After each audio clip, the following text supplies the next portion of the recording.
C'est l'une des structures étatiques les plus jeunes au monde. 50 années d'exercice dans la vie politique, c'est quasiment epsilon. Les Émirats arabes unis nous proposent une expérience rare, celle d'un État fédéral composé de 7 Émirats qui ont cette singularité, c'est d'offrir de vraies disparités, puisque Dubaï n'est pas Abu Dhabi n'est pas Dubaï, et réussir pourtant à maintenir une cohésion politique dans une région très mouvementée. Rappelons que les 50 dernières années dans le monde arabe, ce sont 2 guerres du Golfe, la lutte antiterroriste, les révoltes arabes de 2011.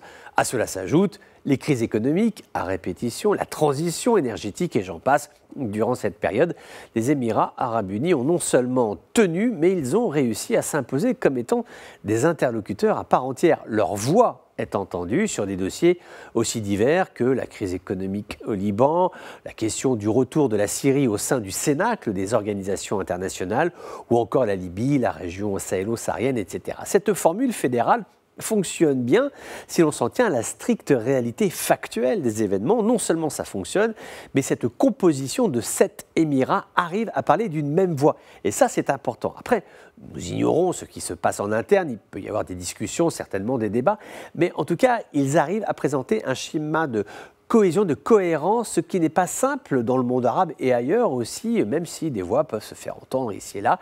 Ils représentent un visage de solidarité, sachant qu'une fois encore, ils sont très jeunes, 50 ans. Alors, comment s'expliquer tout ça ? D'abord, le contexte régional évoqué à l'instant, le temps n'est pas à la dilettante, beaucoup de crises dans la région, de tensions, cela invite au resserrement sur les fondamentaux. Autre point, l'histoire même de la constitution de ces Émirats, c'est-à-dire qu'avant la création de cet État fédéral, tout existait préalablement. Les Émirats, les peuples, les frontières, la démarche a consisté à les assembler, leur donner une cohérence géographique, une cohésion politique.